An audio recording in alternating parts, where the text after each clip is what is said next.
এই ভাবধারায় আমাদের মানব বোধে জাগরিত করে এবং আমরা যে প্রত্যেকে ব্যাপক ব্রহ্মের অংশ সেই বোধ আমাদের মধ্যে জাগরণ ঘটায়। এবার আবারও আমরা আলোচনা পর্বের দিকে চলে আসব। আমরা গুরুদাদুর বক্তব্য শুনলাম, গান শুনলাম। এবার আমরা আলোচনার জন্য তার অমূল্য মুখনিসৃত বাণী উপস্থাপন করার জন্য আহ্বান করব আমাদের যুব ভারতী বৈদিক মিশনের অন্যতম আচার্য, আমাদের প্রাণাধী, আমাদের সকলের প্রিয় স্যারকে, আমাদের সকলের প্রিয় আচার্য গুরুদাস মজুমদারকে তার অমূল্য মুখনিসৃত বাণী উপস্থাপন করবার জন্য আহ্বান করব।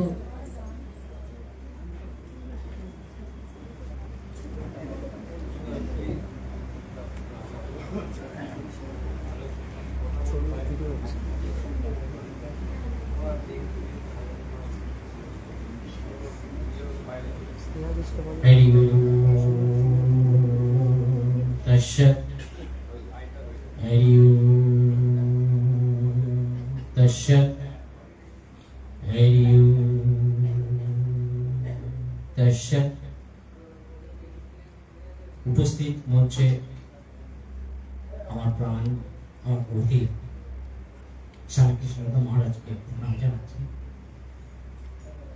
এবং উপস্থিত আমার গুরু ভাই আচার্যগণকে এবং শ্রোতা মণ্ডলী, আমাদের মিশনের সদস্য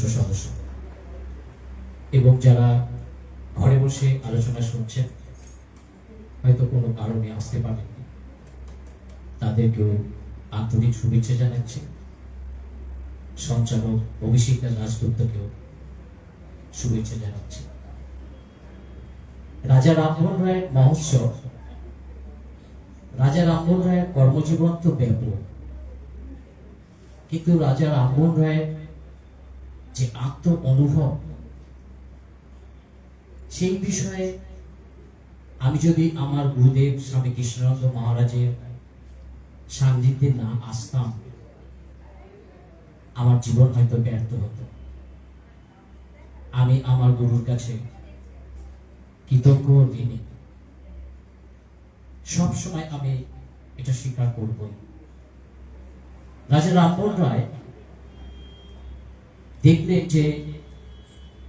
যে সময় তিনি ব্যাপকের আওয়াজ শুনে, ব্যাপকের সাড়া শুনে তিনি অনুভব করলেন সমাজে একটা অজ্ঞানতা চলছে।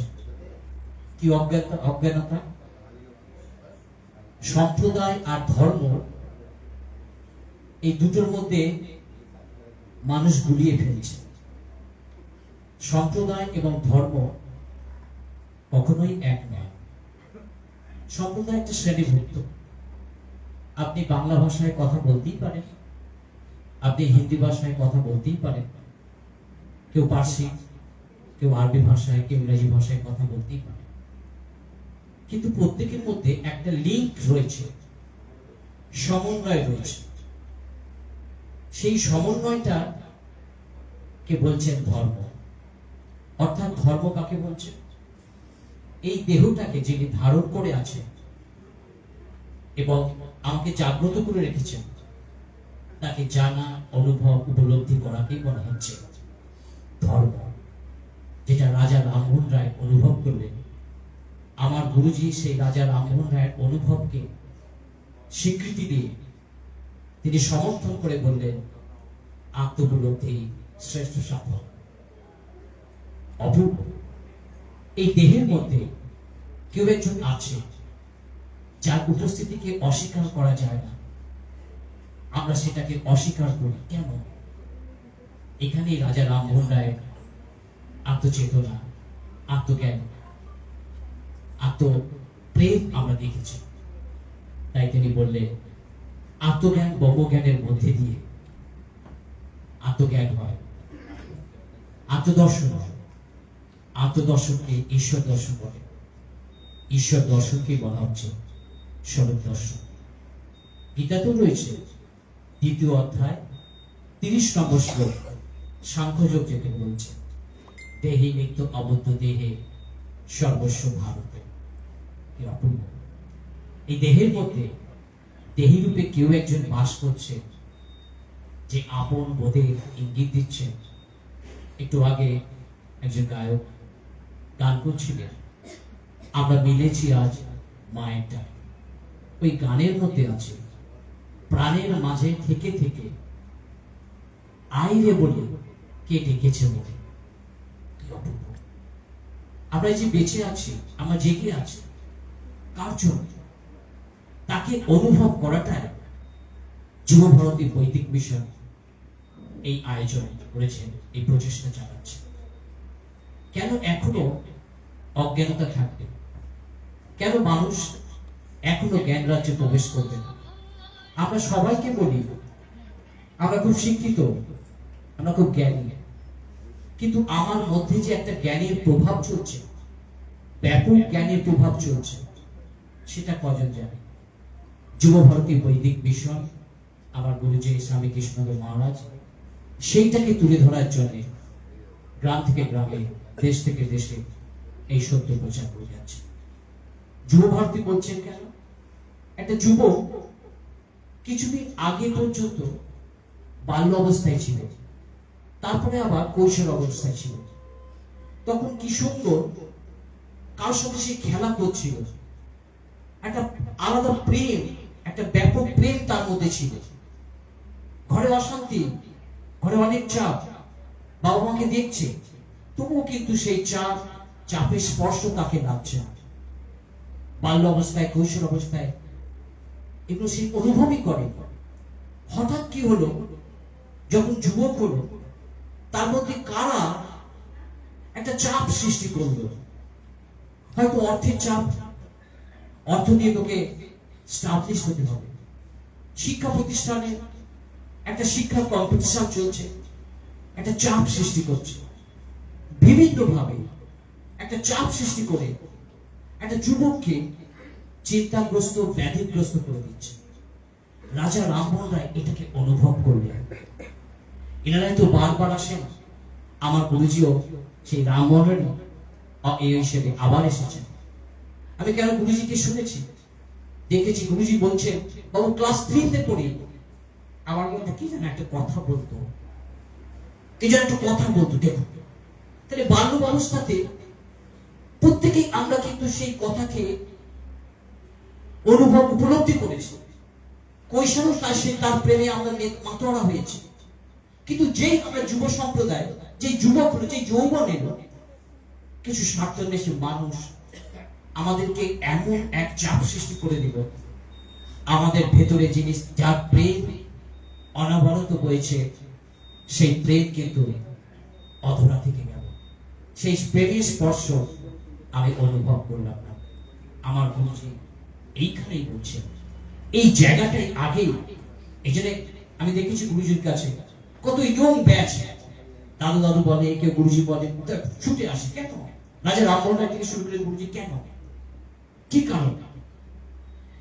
তাদের সেই বাল্য অবস্থায় বা কৈশোর অবস্থায় একটা ব্যাপক প্রেম ছিল, যে প্রেমটা সে হয়তো পরিবার থেকে পায় না, শিক্ষালয় থেকে পায় না। সেই প্রেমটা দাদুর কাছ থেকে পায়। কোন প্রেম? সেই আত্মপ্রেম, ব্যাপক প্রেম। গীতায় যাকে স্বয়ং শ্রীকৃষ্ণ বলছে, 10ম অধ্যায় 20 নম্বর শ্লোকে, বিভূতি যোগে অহমাত্মা গুরাকেশ সর্বভূতয় হৃদয় স্থিত। কি সুন্দর! স্বয়ং শ্রীকৃষ্ণ বলছে, আমি অনন্ত প্রত্যেকটি মানুষের মধ্যে আত্মা রূপে বিরাজ করছি, তাকে জানো। উপনিষদ বলছে, আত্মা হলে দ্রষ্টব্য, শ্রোতব্য, মন্তব্য, নির্দেশিত। আত্মাকে জানো, আত্মাকে বোঝো, আত্মাকে উপলব্ধি করো। যার জন্য আমার এই প্রাণের কেন্দ্রে যিনি আমাকে নিঃশ্বাস বহন করে দিচ্ছেন, রবীন্দ্রনাথ বলছেন, কেব অন্তরতর সে, আমার বেদনা, আমার চেতনা, তারই সুগভীর পরশে।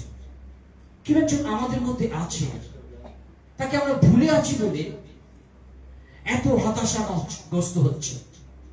আমরা সম্প্রদায়কে ধর্ম বলছি, আর ধর্মকে, যথার্থ ধর্মকে অবজ্ঞা করছি।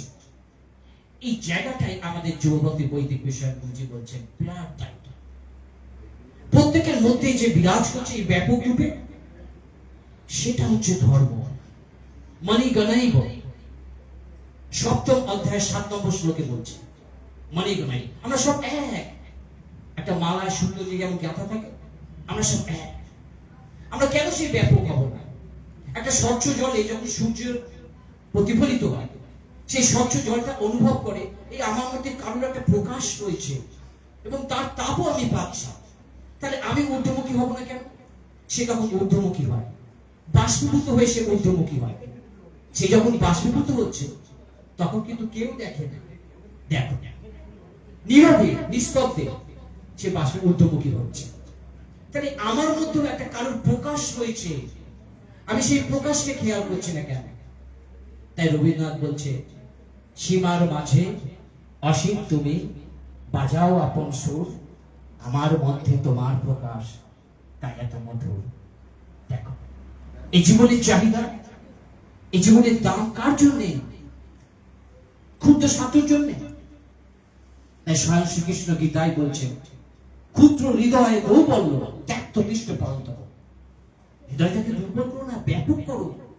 আমরা ব্যাপকেরই, আমরা ভুলে গেছি বলে সংকীর্ণে তার বেড়াজালে আমরা আবদ্ধ হয়ে গেছি। রবীন্দ্রনাথ শ্রদ্ধা করে সেই আত্মজ্ঞান ব্রহ্মজ্ঞানকে বললেন, বিশ্বের সাথে যোগে যে খায় বিহার, সেইখানে যোগ তোমার সাথে আমার। আবারও গীতা বলছেন, এই ব্যাপককে একাগ্র মনে চিন্তা করো, অন্যদিকে মন কেন? তাই বলছেন নবম অধ্যায় 20 নম্বর শ্লোকে, 22 নম্বর শ্লোকে, আনন্দ সিদ্ধান্তে মান যে জানা পর্যুপাস তেইশ নিত্যাভিযুক্ত নাম যোগক্ষেপ বহাবিহ।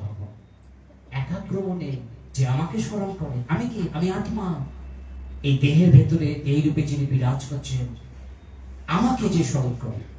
আমি দেখাচ্ছি সবাইকে, আমার জন্য দেখতে পাচ্ছ, কিন্তু কারোর সাথে মিশতে পারবে না, কারোর সাথে মিশতে পারবে না। একমাত্র আমি দেখাচ্ছি, আমার সাথে মিশতে পারবে। তাকে খেয়াল করো, আমি তার যোগক্ষেম বহন করি, আমি তার যোগক্ষেম বহন করছি। দেখো আমরা একটা জায়গায় ভুল করছি। আমরা বেঁচে আছি বলছি, কিন্তু কি কারণে বেঁচে আছি তার সন্ধান করছি না। তাই গুরুজি ঈশ্বরের সন্ধানে লিখলেন, আত্ম অন্বেষণ করো, আত্মস্থ হও, আত্মবান হও, আত্মজ্ঞানী হও। কাকে? তোমাকে যে বাঁচিয়ে রেখেছে তাকে হৃদয় করো। এই আলোগুলো জ্বলছে, আলোগুলো চলে সবাইকে দেখতে পাচ্ছি। আবার একটু দেখুন, আলোকেও কিন্তু খেয়াল করতে পারছি। তাহলে আমাকে যে বাঁচিয়ে রেখেছে, সবাইকে দেখেছে, আবার তাকেও তো খেয়াল করতে পারছি। এখানে আমার গুরুজি বলছেন, সত্য সাধনার সমর্পণ। আত্মাই সত্য, আত্মাই বাস্তব, আত্মাই সহজ। তাকে হৃদয়গম করা, তাকে খেয়াল করা, এটাকে বলা হচ্ছে সাধনা। আর সমর্পণ তখনই তুমি বুঝতে পারবে, হ্যাঁ আত্মোপলব্ধি শ্রেষ্ঠ সাধনা। শ্রেষ্ঠ কখন বলে? যখন তাকে সমর্পণ করা যায়। এই বিশ্বাস, এই দৃঢ়তা আমার গুরুজি এনে দিলেন। তাই পরিশেষে বলতে হয়, গীতায় 18 নম্বর অধ্যায় 66 নম্বর শ্লোকে বলছে, সব ছেড়ে দাও, সর্বধর্মান পরিত্যাজ, মামেকং শরণং ব্রজ, অহং তাং সর্বপাপেভ্য মোক্ষ হিসাবে মাসুচ। মানব জীবনের সার্থকতা আত্মারূপে যিনি বিরাজ করছেন, তাকে জানা, তাকে বোঝা, তাকে উপলব্ধি করা, তবে তো তিনি আপনার জীবন সার্থক করছেন, অনুভব করতে পারবেন। সেই অর্থে আমি খুব ভাগ্যবান, আমি আমার গুরুজির সামনেতে এসে বিরাট গাইড পেয়েছি, বিরাট অবদান। তাই লাস্ট শেষ করে বলবো, জয় সদ্গুরু ঈশ্বর পাপ কহে, ভব রোগ বিকার বিনাশ করে, মন যেন রহে তব শ্রী চরণে, ঘুরতে বোধনা কর দিন।